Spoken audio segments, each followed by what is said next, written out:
Welcome to today's episode of PMAT Live. Today we are talking about tempering chocolate. I'll show you what I have here. I made a couple of little candy type things. It's nothing more than tempered chocolate with a little salted nut shoved right in the center of it.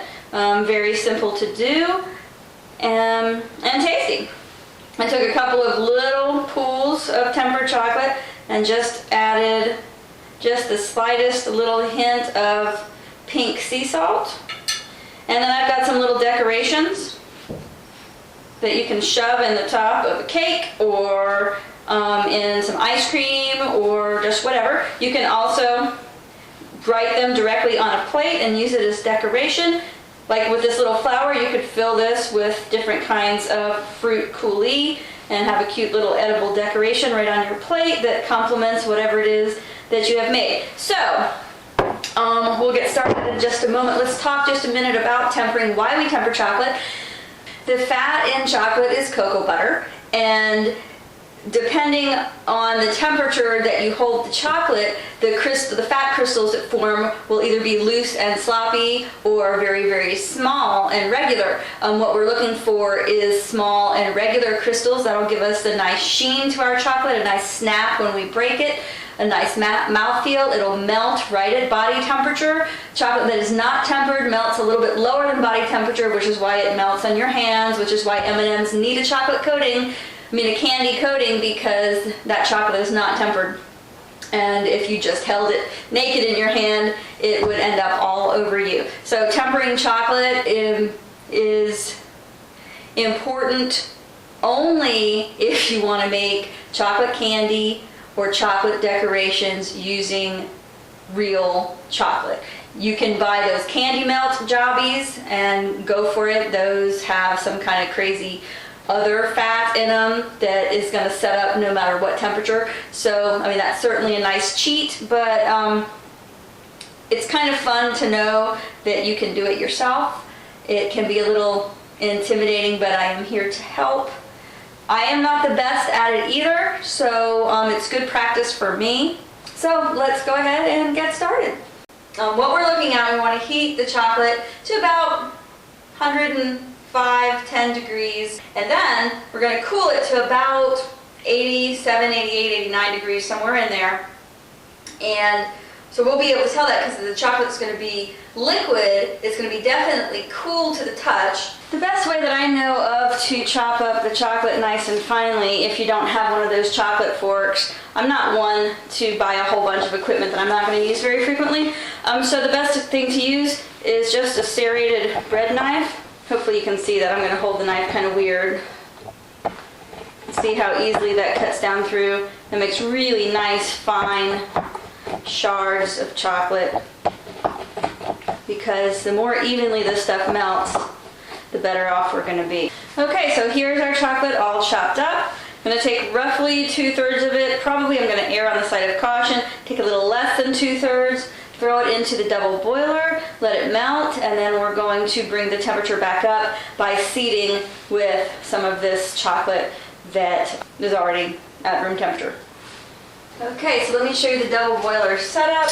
I have a pan with just about 1 inch or so of water in it.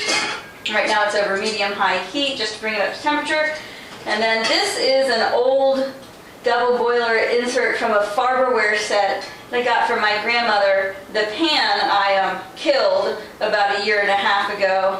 We won't go into that. But anyway, I saved this because it's nice and it's thin metal, which isn't good for going right down on the heat, but what it is good for is transferring heat out very, very quickly. It doesn't hold on to heat.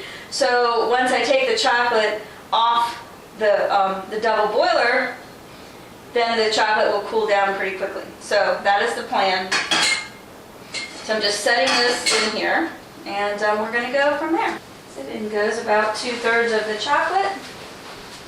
I don't know if you can see what I've done here, but I've taken a cloth napkin and put it between my pan and the double boiler, because that should catch any of the condensation, and it'll just be an extra safeguard to make sure that our chocolate doesn't seize up. take it off the heat just to make sure it doesn't heat up too fast because you don't want to scorch your chocolate. Alright, so what I'm going to do now that our chocolate is melted, I'm going to start adding some chocolate back in. So what's happening is when it melts, not only is that solid chocolate heating up, the main mass is also cooling down. Let's see where we are.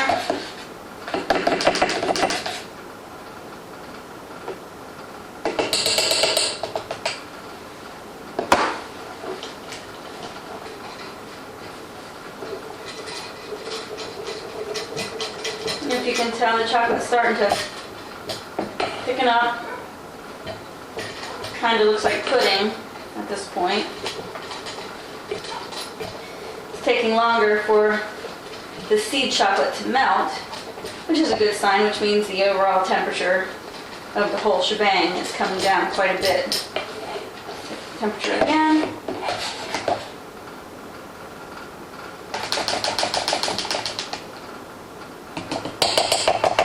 Okay, this is 91 degrees. We are so close. Okay, this is our chocolate. It's at 89 degrees. It's perfect.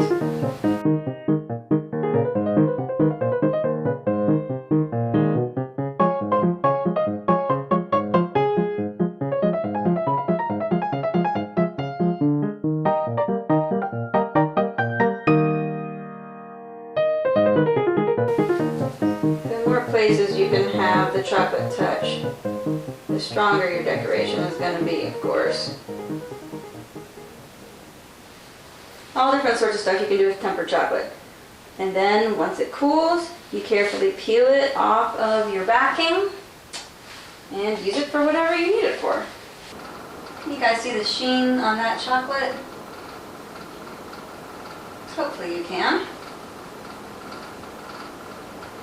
Nice and shiny. Telling you what, 89 degrees, magical temperature for dark chocolate. A little bit less for white and milk chocolates. Alright, so I hope that you learned a little something about tempering chocolate, how to do it, why we do it, what chocolate looks like when it is in temper, and I hope you enjoyed it. So thank you so much for watching, and I hope you have a great day. See you soon. Bye-bye.